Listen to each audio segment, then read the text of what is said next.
Hey there everyone, welcome back to Music Mondays, and today I'm going to be doing an album review. This is actually pretty exciting because if you follow me on Instagram, you'd know that a few months ago I was supposed to fly to Germany and do a video with Chris Motionless from Motionless in White. However, I couldn't exactly organize visas and stuff in time, so it didn't happen. But the company who handles their European management and all of that stuff, Oktober Promotions, they sent me the album before it was released, and I have been listening to it a lot over the last few weeks.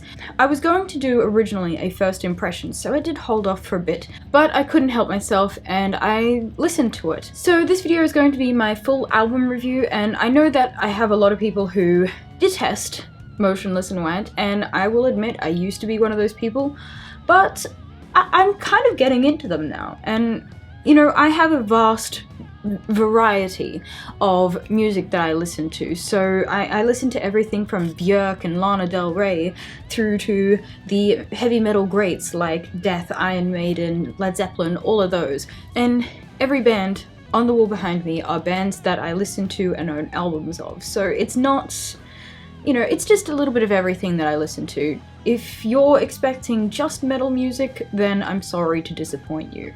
Although I will admit it's probably a majority of metal and rock and all of that stuff. Anyway, let's get straight into this review, and I'm going to do this like I do my makeup reviews, and I'm going to go through, instead of shade by shade, I'm going to go through track by track and then give my overall opinion of the album. And just before I get into it, my mug, yes, I know it's all cutesy. About 70% of all of my cups have dogs or cats on them. I'm obsessed particularly with dog and wolf cups. I have lots and lots of them. So anyway, the album opens up with the first track, obviously, which is called Rats. Rats grows more Marilyn Manson-esque as it gets into the center of the song, and I think it's a good way to bring people who are from an established fan base into your music. I think it's why I see a lot of people who are Marilyn Manson fans who are interested and fans of Motionless in White. Also younger Alice Cooper fans, because I think it all fits into the shock and horror rock themes.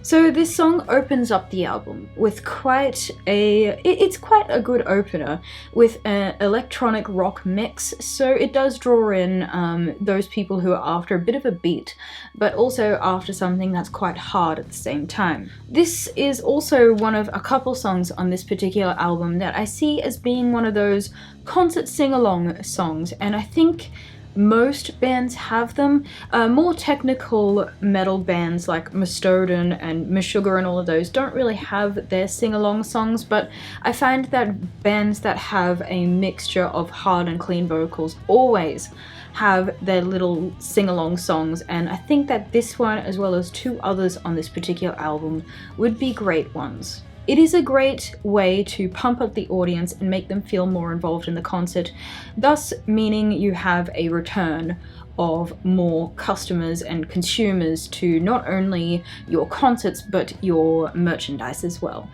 I will admit, if I have a good time at a concert, I will buy more merch. I'm one of those people. The second song is Queen for Queens, and it is the first song on the album where you start to see, well, hear some hard late 90s, early 2000s Korn vibes, and you'll see that throughout this whole entire album. And it doesn't help that Jonathan Davis also guest vocals on one of the songs, which is very, very exciting because I do love Jonathan Davis and his voice. He's the lead singer of Korn, for those of you who are unaware. I've noticed that Motionless in White are a band that is very, very into their late 90s, early 2000s rock, industrial metal kind of influences, which is good because I find that a lot of bands, because Motionless in White do somewhat fit into the metalcore genres, a genre I don't usually listen to, but they tend to go for more of the what I call the breakdown music. They always go for the hard breakdown because it's just their little formula to their songs, but I do like the fact that Motionless in White is very nostalgic to the industrial music that did kind of give birth to these core genres.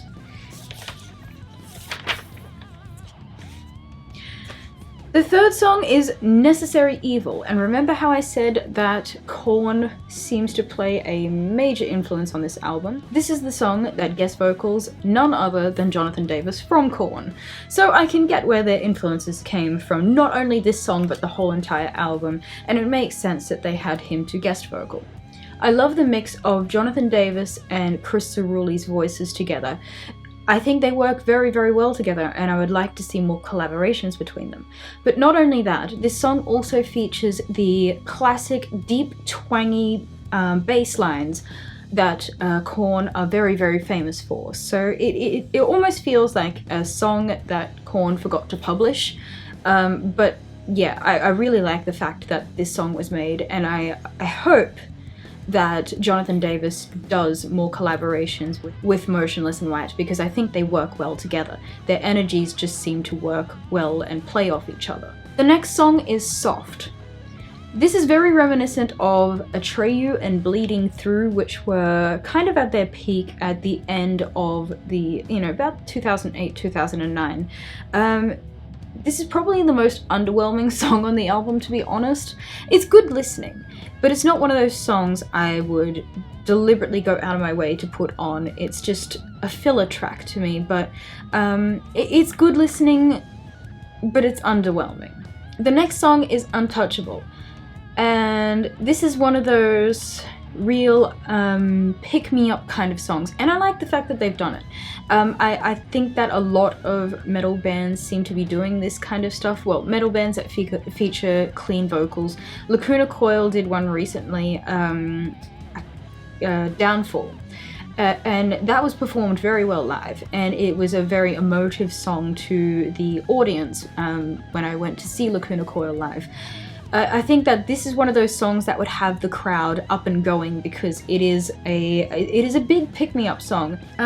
This is actually a good song for running, because it does have a good beat, and it has a good message to the song that, you're stronger than you think, and I really appreciate that song.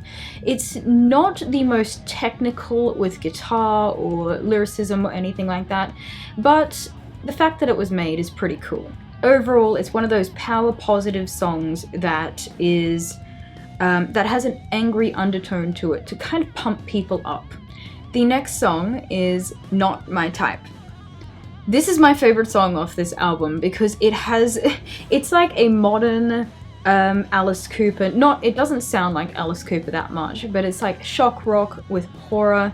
It has horror themes to it, and obviously it's about dead girls being his particular type or preference for females, as the line in the song, if she's got a pulse then she's not my type. It's kind of a necromancer song. I know Avenged Sevenfold did one on their self-titled album, which I think was their 4th album. A Little Piece of Heaven, that's what it was called. It was a song that was very upbeat, and a lot of people liked it because it was so against the norm of standard musical lyricism. And this is against that as well. I really like this song. It's my favorite off the album because of how different it is. The lyrics are, as I said, very different and creepy, but I think this song is more geared towards, and I think the people who will enjoy it are people who like a bit of fun with their music every now and then, and can appreciate the absurdity within the lyrics. The next song is The Ladder, and this song is, I got so many messages because quite a few of you guys thought it was my voice at the beginning, at the talking part at the beginning. And I can kind of understand where you come from. My husband said it sounded very, very similar to me as well. But it's not. Yeah, it's not me, unfortunately. I would have liked that, but yeah, it's not me. I can see where people thought that because it does sound a lot like me, but yeah, it's not. However, the song is actually really, really good. That's why it's kind of disappointing that it wasn't me, because it is a good song. I liked the fact that within this song they featured extra guitar work, more technical kind of things. Like I appreciate the pinch harmonics. Pinch harmonics are not easy to get right all the time, and you know, when I was learning pinch harmonics, I sat there for a good few days just trying to get the right twang and hitting my thumb at the right point. It's really hard, and I appreciate when guitar players can do it time after time perfectly. But I kind of wished that the solo would have been a bit more technical within this song, but yeah, I appreciate the extra guitar work. The next song, Voices, especially as it follows the last song, is very underwhelming. It is a good song, it's just a filler song again. It has the 90s vibe that a lot of the songs in this album have. For the following track of the last two songs, it's quite underwhelming. So I don't know if it makes the other songs look better, or the fact that the last two songs were the best on the album, in my opinion. Yeah, it's good listening, but not something I would deliberately go out of my way to put on. The next song is Loud, or Fuck It. Another one of those songs that I think is going to be a concert sing-along song, and you know, like I said, nothing wrong with that because it really is a good marketing tool. Nothing overly special about this song, but the fact that it's angry and has points where I can see an audience screaming in unison. The next song is 570, and if Chris's voice was removed from this, I probably would have thought it was a mixture of Soilwork and Bullet for My Valentine. Actually, at points within the song, I did almost hear a very Matt Tuck voice. I did have to look it up and see whether Matt Tuck lent his vocals to it, because there were points where it did actually sound like Matt Tuck, but no, it's Chris Cerulli. Another reason why I like his vocalism, because it's very versatile and can change depending on the song and the music. Also, this song contained more technical guitar work, which is why it was very reminiscent of Soilwork. Soilwork do some amazing guitar riffs, and just they're very, very memorable with their guitar work. The second last song on the album is Hourglass, and this is yet another one of those songs that I feel like it's slipping into the Bullet for My Valentine kind of vibes. Not bad. I did like Bullet for My Valentine for their first 2 or 3 albums. They did kind of adopt a bit more of a pop-like sound, which did annoy me, but yeah, their first few albums are really good. The Poison is a very, very good album, which I still listen to very regularly. But yeah, Hourglass is quite a good song, and it has a decent drum beat to it. And the final song on the album is called Eternally Yours, and I think it was a very, very good decision to end the album with this song for a couple of reasons. The first being that it is a good slow down kind of song. It's got good lyricism towards it, and it's a song that would be very memorable to people who are more in touch with their emotions. It is a love song, as the title suggests, so you've got to kind of expect that stuff coming. I know there are people out there, including some of my own family, who the moment it turns into a love song, they hate it. So if you're one of those people, just be warned, this is one of those songs. But it is a good song, good lyricism, and I like the way the song trails off in the end, which is another reason why I think it was a good decision to put this as the final track on the album, was because the way that the music fades off at the end and leaves it with just Chris singing, very raw and, you know, unfiltered studio manner. It's more heartfelt, and I really like that. It feels like more of a raw fan experience, which is why I think it is a very, very good ending track to the album, and I feel like it would be the favorite song of quite a few of their fans. So overall, what do I think about this album? I think it's a very, very good album, and it's my sort of introduction to Motionless and White. I have purchased another one of their albums since getting this one, since I was sent this one. It's due to be here tomorrow or the day after, so I think maybe it has led me into a very deep appreciation for Motionless in White, but I really love, I think that this is a very, very good album, and I was kind of expecting, from what people had told me, I was expecting a band that was very much reminiscent of, like, your typical emo bands from back in 2008, 2009, like, oh gosh, like Escape the Fate, and hey, I'm not dogging on Escape the Fate. I own a couple of their albums, believe it or not. I thought it was going to be that kind of stuff, but I do hear more metal influence than I expected, and I hear more late 90s, early 2000s industrial metal influences, which I appreciate, like I said. I really like the fact that Jonathan Davis has lent his voice to this album, and his influence, because it, in a way, legitimizes them on another level into more of a metal genre instead of the core genres. And that's not to be like an elitist to say that you can't be metal or anything like that. I hate when people do that, but it's more the fact that there is a lot of people within the heavy metal community and, you know, metalheads who absolutely hate Motionless in White and call them another emo explicitive band. Overall, I would rate this album probably a 7.5 out of 10.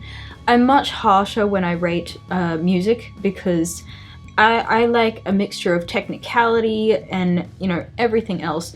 I feel like there were parts of this album that deserved a bit more technical guitar work, but it wasn't there. So that's a reason for downgrading it. Also, the fact that a couple of the tracks did get a little bit lost amongst the bunch, but, you know, I think most albums have that. There are very few artists where I can enjoy every single song individually without it feeling like a filler track. And that is a judge of an extremely good band. There wasn't much time between their last album release and this album, so I do understand that they did have to have some of those not as good tracks, which, you know, totally understandable. Like I said, it's a good album, and I really appreciate the fact that I was sent this, and I hope to actually meet and work with Chris Motionless like I was supposed to, or Chris Cerulli, as I was supposed to, and hopefully have no visa troubles this time. But yeah, thank you to Oktober Promotions for sending this to me, and they've sent me through a couple more albums, so I've got more album reviews coming for Music Monday. If you like these album reviews and you want to see an album being reviewed, pop your suggestions down in the bottom. So the next album I will be reviewing is the new Meixsell one that came out 2 months ago. I have a lot to say about that one. And I hope you enjoyed this video. Quickly before I go, album suggestion of the day. Soilwork, The Panic Broadcast. I did mention within this review that there were parts that Motionless in White did start to sound a bit like Soilwork. This is my favourite Soilwork album, very closely followed by Sworn to a Great Divide. This is The Panic Broadcast, which contains my favourite Soilwork song, which is Late for the Kill, Early for the Slaughter. Very, very, very well done CD, and I highly recommend you get the DVD pack as well, because the DVD does show the creation of the album and everything that went into it. It's very insightful into the method to Soilwork's madness. Thank you for joining me for Music Monday this week. I hope you enjoyed this video. Don't forget to subscribe to my channel if you haven't already, because I'd love to be here for every single video. Like this video if you like Music Mondays, comment down below if there's something you'd like to see on this series, and I hope you are all having a fantabulous day.